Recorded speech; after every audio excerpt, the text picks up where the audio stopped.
Welcome sa sip9.com. This video tutuloy natin yung ating series about calculus, no? And kung napanood niyo yung mga previous videos natin, ang ginawa natin is to solve the tangent problem, no? Sabi natin, the limit of the the slope of the tangent is equal to,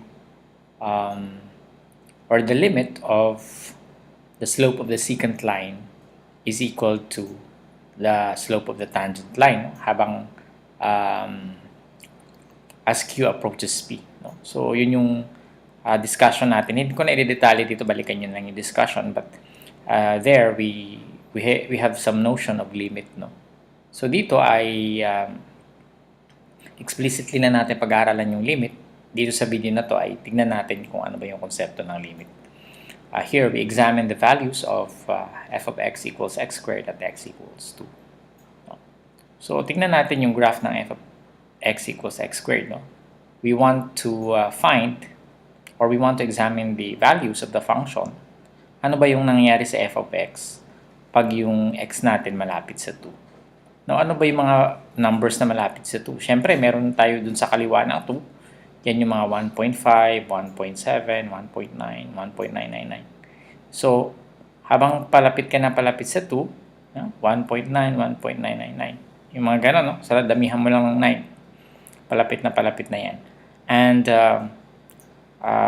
what happens as x also approaches 2 from the right, no? Ito yung left of 2, ito yung right of 2, no? So, 2.5, maybe 2.1, 2.01. Ano nangyayari pag galing naman sa kanan, papuntang 2? Yung isa galing sa kaliwa, papuntang 2, no?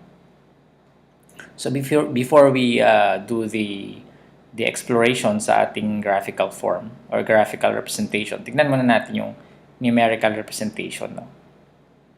Okay, so sabi natin kanina may dalawang sets of numbers, no? May dalawang sets of numbers near 2. Those that are to the left of 2 and meaning those are the numbers less than 2, no? And yung right of 2, those are the numbers greater than 2. Notice na habang pababa tayo dito, no?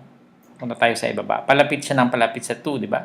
Siyempre, ang 1.9 is mas malapit siya sa 1.7.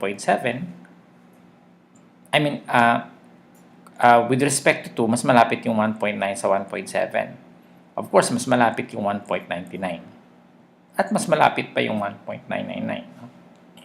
And of course, ganun din dito, 2.7. Palapit siya ng palapit, 2.5. And then, palapit siya, 2.1, 2.01, tsaka 2.001. Now, we want to know the value of f of x. Ano ba yung f of x natin? F of x is x squared, no? So, ano yung value ng x squared? In fact, that's our y value, di ba? F of x is equal to y, di ba? So, at x is equal to 1, ano nangyayari sa y mo, di ba? You squared x. You square x. So, isi-square natin yung value ng x, no? For example, at x equals 1.5, ano nangyayari sa f of x mo? Square mo lang yun kasi f of x equals x squared, di ba? So, dito sa Excel, type lang natin yung equal, and then, click lang natin yung number, and then, type caret, and then 2. Yung caret 2, ibig sabihin yan, squared. So, A2, yung A2 is the content of cell A2. Ito yung A, column A, tsaka row 2. That's A2. And then you square the whatever the number here. Then you click or you press the enter key, no? So, yung 1.5 square is equal to 2.25, di ba? You can check. And instead of calculating 1 by 1 here, double-click lang natin to. I'm sorry. Double-click nyo lang yung square, no? Yan. Okay? So, automatic na yan. Ibig sabihin, the square of 1.99 is 3.9601. Ganon din dito, no? So, equal, and then you click the number, and then you square. And then, double-click. Okay? So, tignan nyo kung ano nangyayari. As x approaches 2 from the left, no? Pwede natin tignan dito.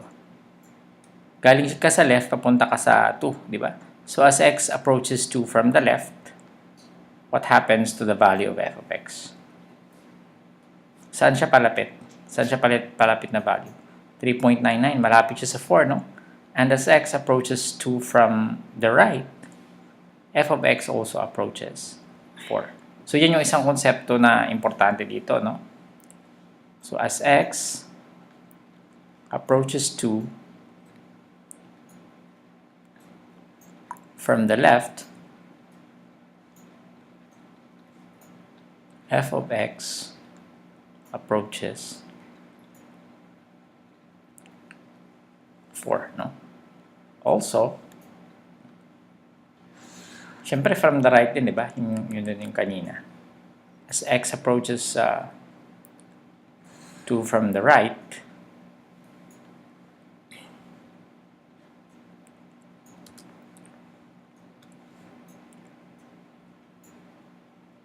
okay, f of x also approaches 4, di ba?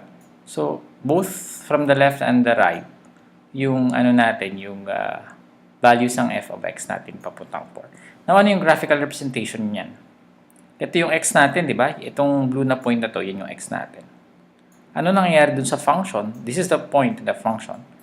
Habang ang x natin palapit ng palapit sa 2. Okay. Ano nangyayari sa f of x natin? Yung f of x is the y value, di ba? So, habang palapit tayo ng palapit sa 2, palapit ng palapit sa 4, di ba? Tama yung ating nasa Excel, no? Ganun din, from the right, or yung kanina from the right yun, di ba? As x approaches 2 from the right, f of x approaches 4, di ba? Also, as x approaches 2 from the left, saan siya pupunta? F of x approaches 4, no? So, pareho. Confirmed from the graphical representation. And of course, if you want to check the text here, you can also, 2.53 squared is approximately 6.42. Approximate yan, no? So, baka magtaka kayo, no? Na hindi eksakto. So, palapit siya ng palapit. Yan, palapit ng palapit. Malapit sa 4. Okay? Okay. So, now, meron tayong isang bagay na lilinawin dito, no? Remember, we don't really care about the value of x at 2. We just want the values near 2. We want, for example, gusto ko ng 1.49, no? Here's the value, no? Mas malapit siya kasi 3.996, ito 3.9996. Tatlo ang 9 ito, ibig sabihin mas malapit siya sa 4. And if we want, we can still 2.0001, no? And here's the corresponding f of x value. We don't care about 2. We just want to examine the points near 2. No? So, here, ang ibig sabihin nun, we don't care about the point here even if the point doesn't exist. No? Kahit hindi yan nag-exist dyan, wala tayong pakialam. Basta here, alam natin that it approaches. Kasi approaches 2, di ba? Hindi naman siya sinabi na equal to 2. It approaches 2. No? Ito sa text natin. F of x approaches 4. F of x approaches 4. Wala siya sinabi na f of x equals 4. No? But, again, from the discussion, we can make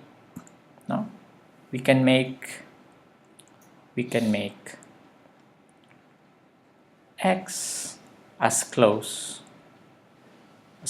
no? As close as we want. Close to 2. We can make x as close to 2 as we want.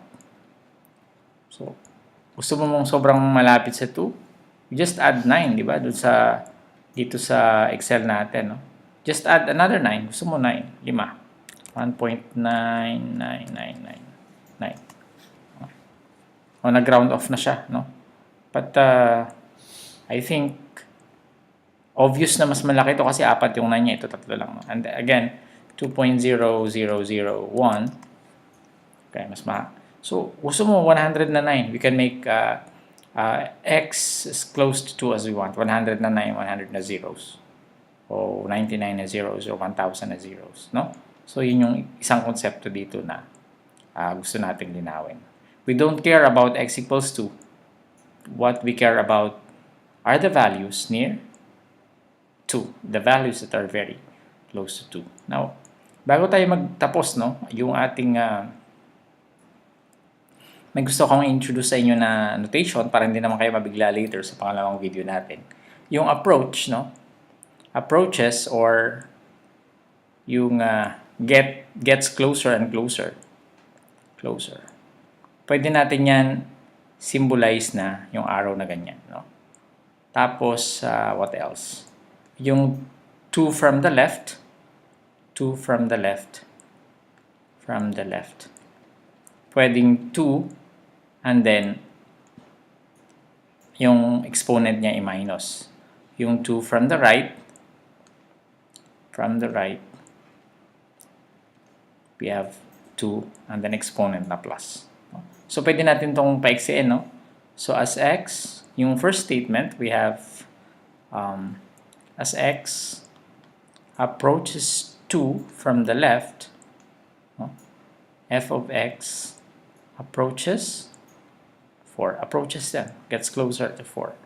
And then as x approaches, kulang tayo ng x. As x approaches 2 from the right, f of x approaches 4. Okay, so I think dito natin we will end here, no? Sundan niyo tong video na to kasi very important yung susunod natin na video. I-introduce ko na sa inyo yung ibig sabihin ng limits. Yung just a conceptual meaning, no? In fact, ito na yun, no? But we will symbolize the concept later, no? Pag-aaralan natin yung symbol na yung limits, yung LIM sa susunod na video. Okay? So maraming salamat. See you in the next tutorial.